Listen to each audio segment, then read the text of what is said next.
Hi guys and gals and all my non-binary friends, welcome back to my channel. And hi, I know last week I was off for Wednesday Wisdom and for my Hash It Out. I'm definitely going to be back for Hash It Out as well. Just was not feeling it, and so I didn't do it. I was still researching though, so I ended up doing this video. And I'm doing a video on the history of the Republican Party from Lincoln to, the Capitol riots. All right, and yeah, I will be doing a history of the Democratic Party as well, probably next, more than likely it will be next week. So yeah, let's get straight into it. All right, so the Republicans was established. What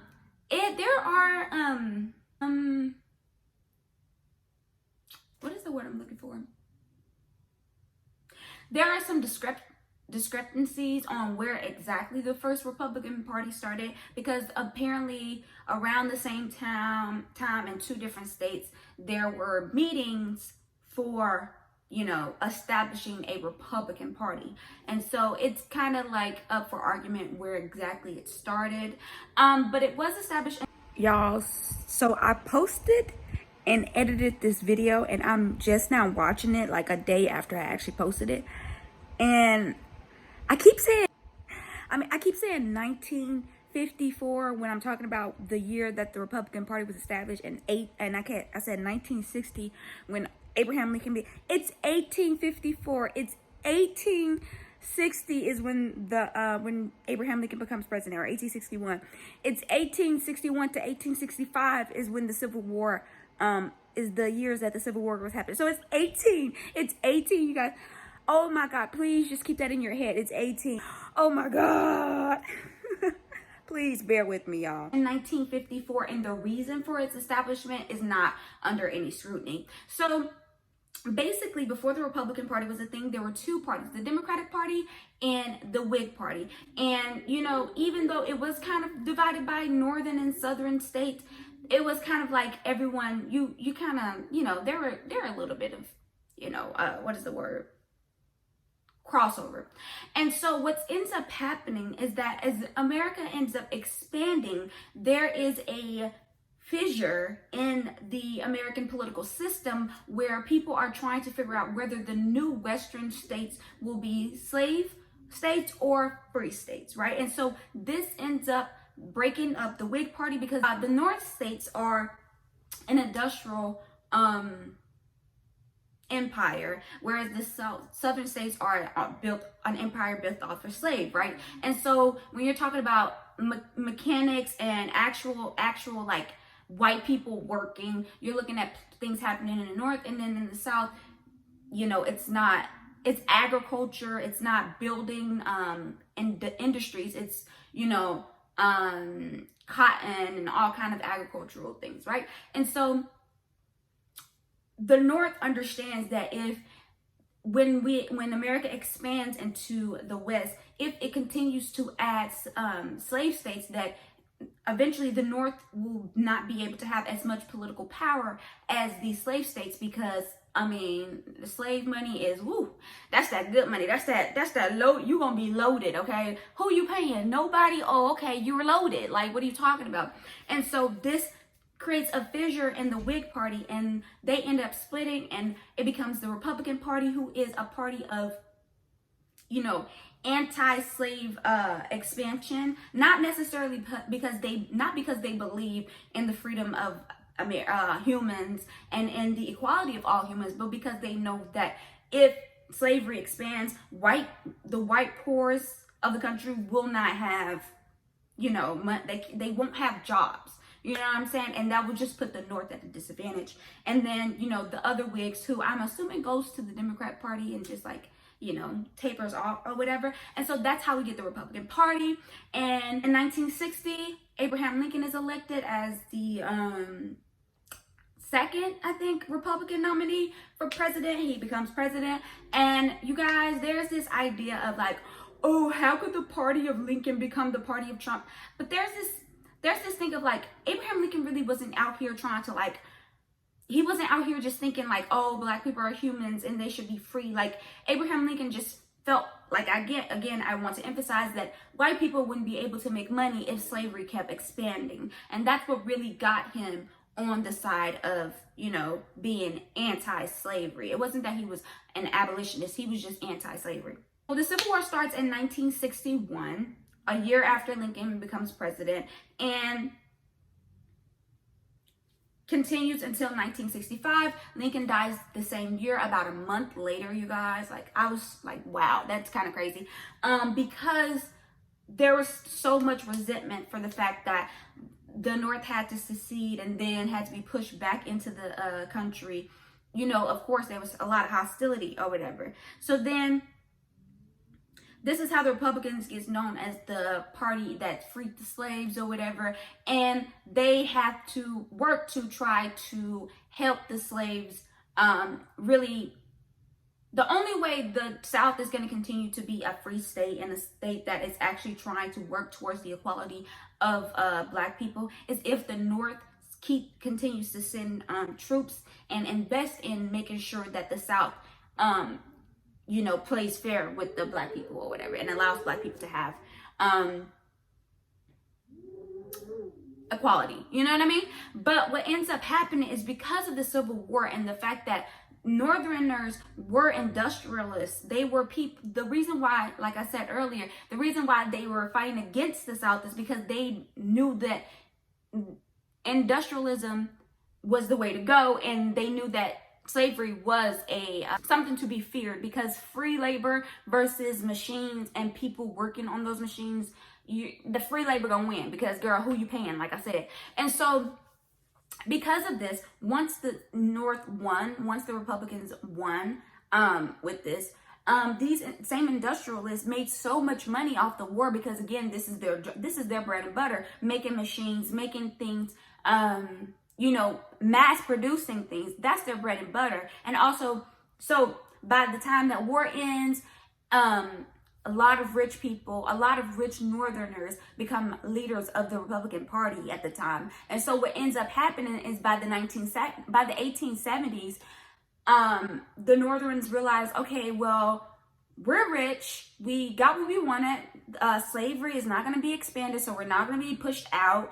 And you know, if we keep just sending people down there in the South to, you know, protect Black people, you know, white people are going to be alienated, and we're going to need their votes eventually. So let's just forget about that. And so what ends up happening is that the Republicans basically abandoned Southern Black people and in favor of trying to appeal to white people and showing some kind of union. Like, you guys, I know we were fighting, but to show you guys that we really appreciate you guys, and it's like, you know, kisses, you know, everything's cool.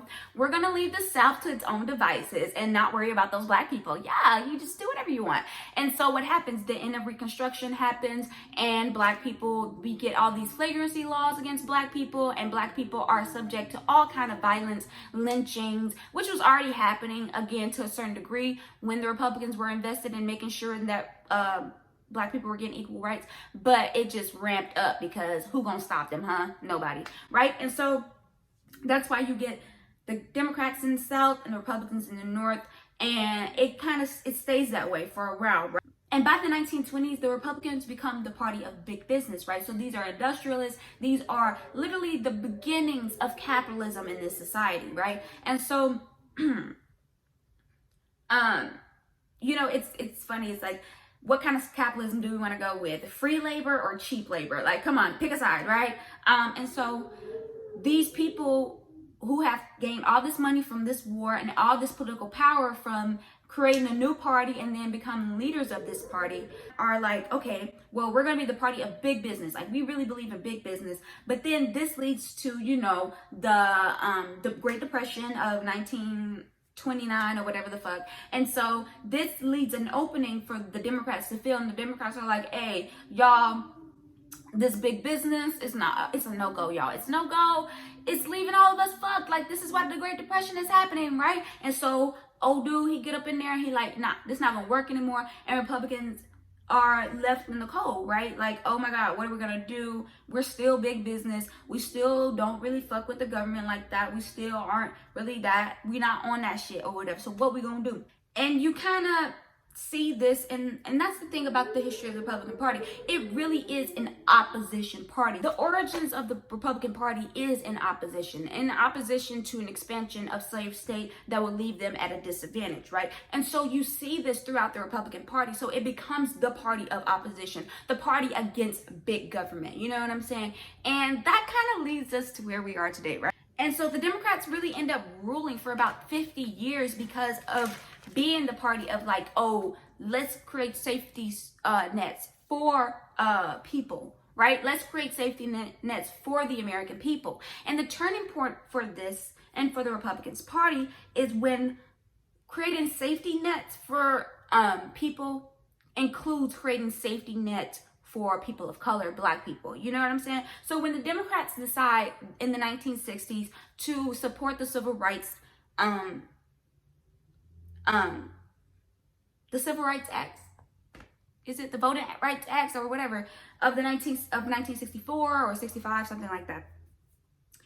This is when we get the Republican Party we know today, right? So to a certain extent, the Republican Party before the 1960s is still the Northern Republican Party, right? The Democrats still have a very strong hold in the South.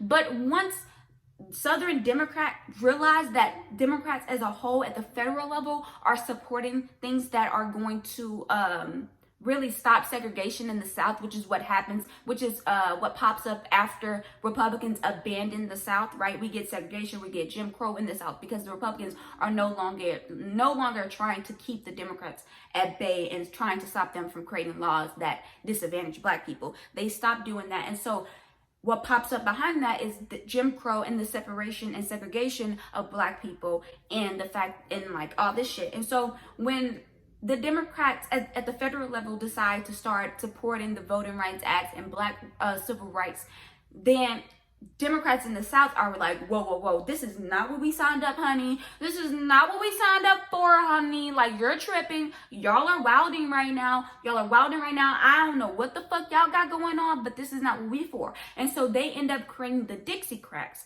which was, I think, what is it called? The States' Rights Democratic Party. And let's talk about that. So states' rights has an origin back to the Civil War, right?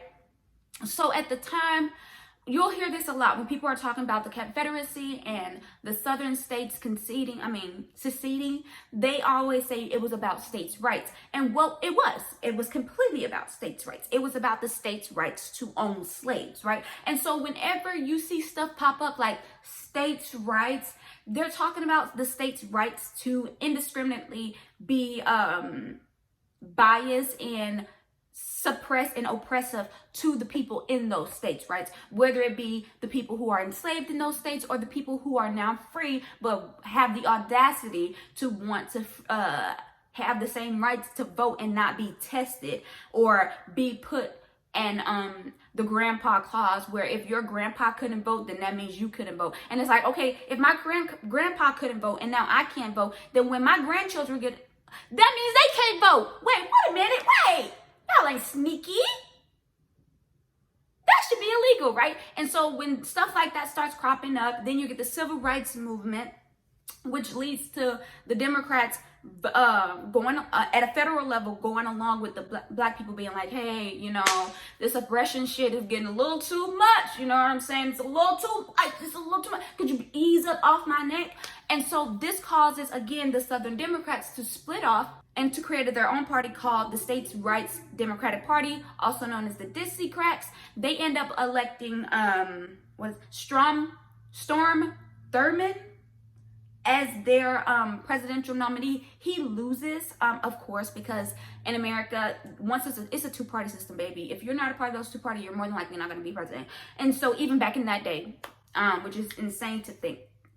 But anyway, so they elect Strom Thurmond. He loses, but Goldwater sees this as an opportunity. He knows And if I take that certain group of people who have decided to separate themselves, then hey, I'm gonna be golden. And so this is when we see the Republican Party really actively not only abandon Black people, but use Black people as fodder for their constituents to bring their base together, right?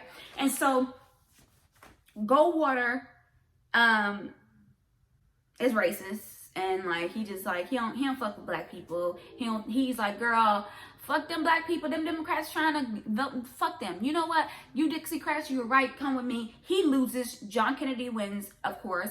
John F. Kennedy wins, of course. We know this. But that is the key to where we are now, right? So because Goldwater starts going after the South and heavily saying, hey, yeah, you're right, Black people don't deserve rights, then Storm Thurmond, who was the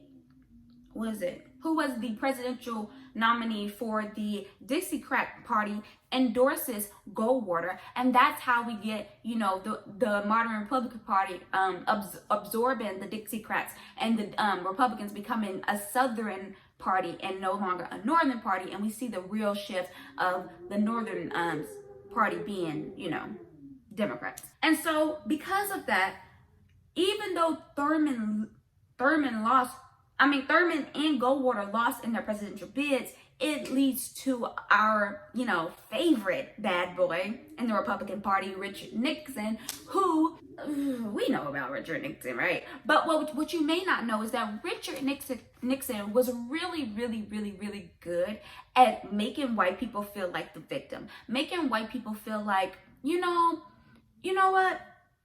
Civil rights is not about what they're saying it's about. Civil rights is about your right to feel okay. It's about white people's right to feel okay in their land. This is their land, and it's okay.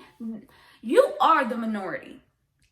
You're the Black people who are literally the minority. They're not the minority, and they're not the ones whose civil rights are under attack. It's you white people, right? And so this becomes known as dog whistle, which is this, it's like talking to your base about certain things, but only your base knows like what you really mean. You know what I mean? So he might say, hey, civil rights is about all of Americans being under attack. But what white people who are racist here is that, hey, civil rights is not about them niggers trying to get equal rights. No. It's about Americans being under attack for the fact that they know that these niggers are less. What? This is not right, guys. Vote for me. And so that works. And Richard Nixon becomes president. And this is where stuff gets interesting, right? So Nixon becomes president and scandals erupt. Nixon is like crooked as they come. The man is just, he wants to win at any cost. And he wants to secure his win at any cost, which leads him to trying to get information on the illegally obtain information on his opposition party, which is the Democrats. And so what ends up happening, because of media and journalism's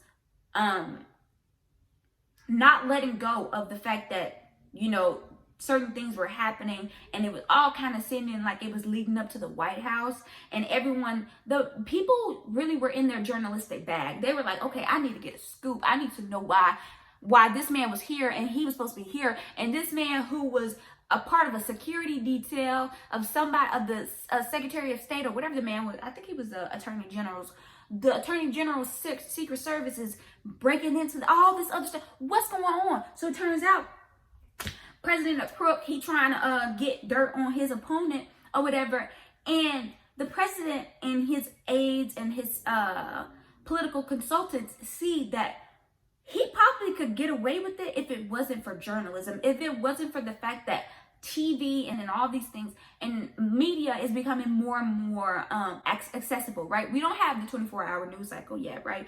But we do have the New York Times. We have all these different outlets who are so bent on finding out, so bent on speaking truth to power that it doesn't matter that the person that they're going against is the most powerful person on the earth, right? And so what ends up happening is that in the 1970s, right, they have memos from the Richard Nixon White House where they're pretty sure that Roger Ailes is the co-founder of Fox News, They have memos of him talking to, presenting this idea for a media network that is literally just putting out pro-presidential things 24 hours, and that will, basically be a counter to the media's narrative of what's going on in the day. They have that in the 1970s. Like, this has already been thought of.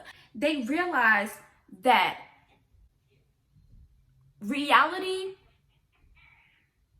and what you want reality to be was all in the hands of who told the story, right? And since journalists were able to tell that story, because people who wrote the newspaper were able to tell that story and decide what reality we lived in, what they were like, we need to do that.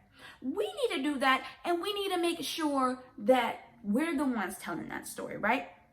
Mind you, Roger Ailes is a Republican consultant, right? So he's someone that the Republican Party, people who are running for, positions of power come to devise plans on how best to approach, convincing people to vote for them. And so it's very fascinating, right? So you get the first inclinations that Republicans don't feel like the truth about what they're doing is making them look good. And so they feel like they need to be the ones to tell their truth, right? So even though Nixon doesn't go for this, we get the refinement of the messaging and a Ronald Reagan, right? And so Ronald Reagan comes about, and he's very much, he's seen Goldwater lay down the formula for going after the Southern voters. He's seen Richard Nixon's actually be able to, despite, what is it called?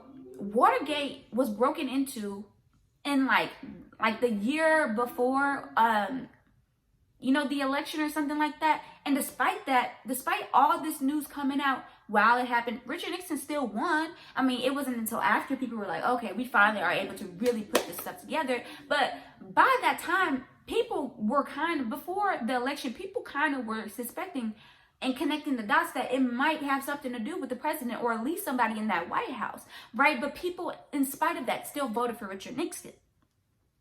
And it's because of him being able to speak to white people's economic anxiety. And the economic anxiety is really that Black people might be able to work the same jobs as them, might be able to hold the same political power as them. And that made them uncomfortable, right? And so Ronald Reagan then uses that to further his political career, right? He goes to the white evangelicals and tells them, hey, the Democrats are out here trying to make everybody feel cool. But hey, I love you guys. I love white evangelical Christians. You guys are the bomb, right? And so you get that Southern vote secured. You get that hostility towards Black people secured, right? Because again, Ronald Reagan is good at the dog whistle. He's good at saying things without actually saying those things. Reagan happens in the 1980s, and then by 1996, Fox News is established, and it is literally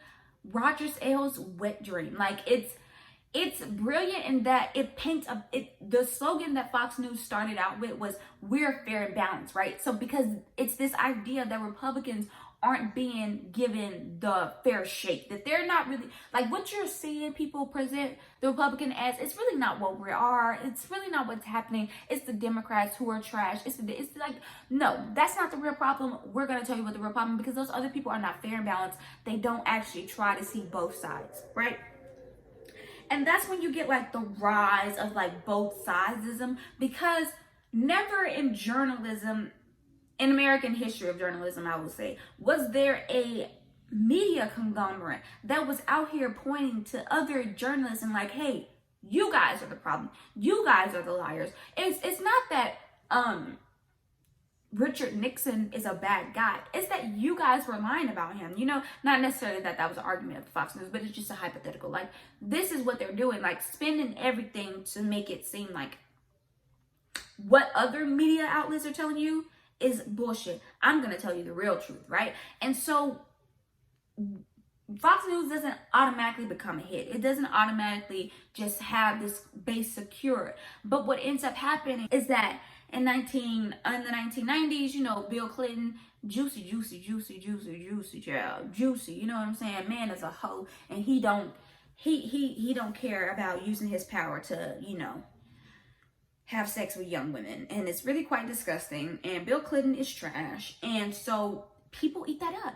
People eat it up because, mind you, this is the Republican Party. This is the party of white evangelical Christians, the party of morality, right? And so, oh my God, it's the perfect storm of like, I told you the Democrats didn't have any morals. I told you the Democrats. And so you see the birth of like these culture wars, right? Where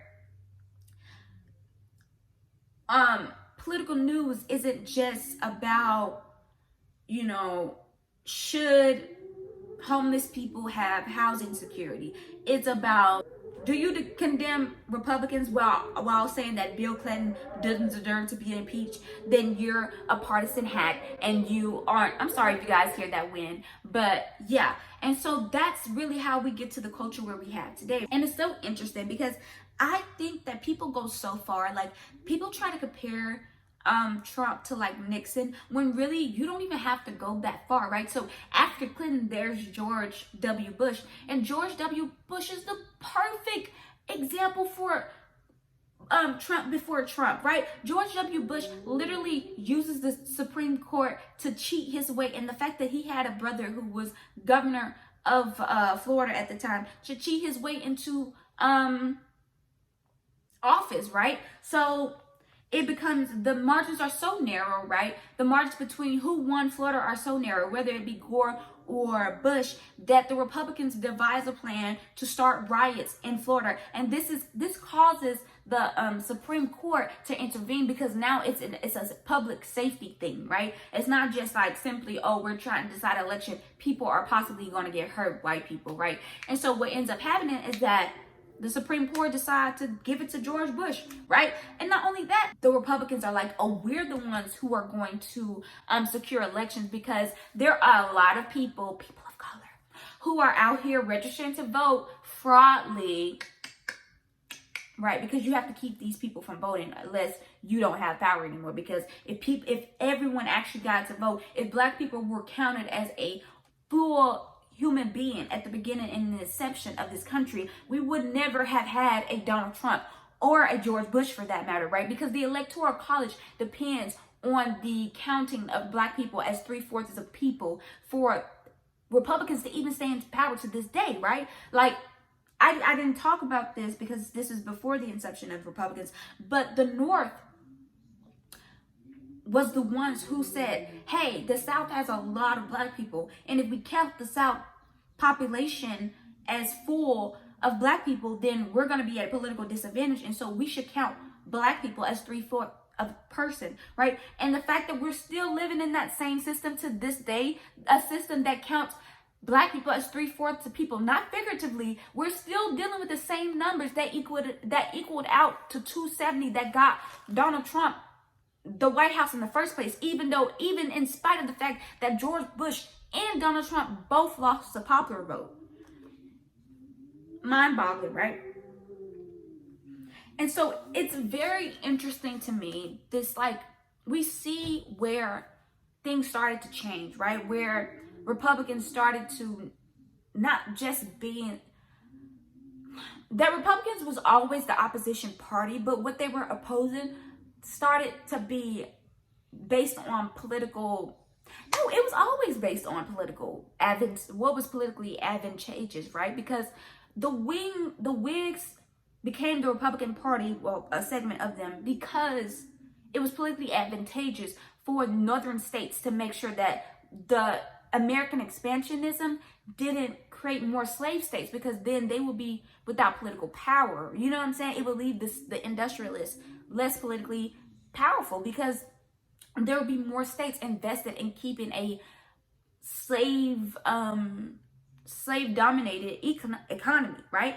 And so I don't know, I think history can teach us a lot, but we have to actually look at history the way it was happening. That's not to say that I was sitting here watching all this go down, but it is to say, when you look at things like the Daughters of the Confederacy, right? So the Daughters of the Confederacy literally went into the educational system and told people, okay, if you don't say that Southerners were fighting for state rights and not fighting for slavery, then you're not cool. You can't you have the books that are taught in school have to be books that teaches us that states' rights was the reason that that the Southern people succeeded, and that the reason that Southern, when it's like, and there's this thing about half truths, right? Like this idea that, yeah, they were fighting for states' rights to own slavery. And if you don't tell that whole story, then we will never be able to really, truly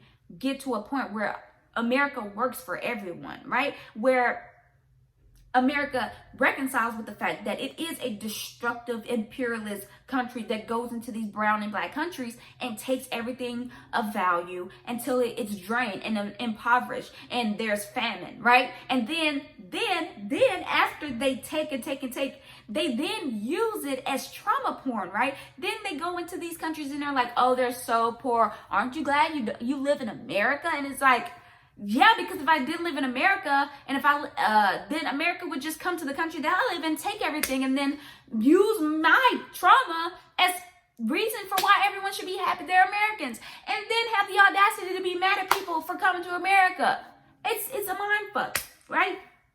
I just think that it's important for us to all look at these histories. I think there's a tendency to just have blanket statements that, oh, Trump is this and Lincoln was this, and we don't understand how we got here. And it's like, there's a very clear line of how we got here. Lincoln wasn't someone who was out here just radically for saving black people and having white people coexist with them. Lincoln was out here trying to secure white people's ability to feed themselves. And while that is admirable, it is not as the feel-good niggers deserve to be free story we like to tell ourselves.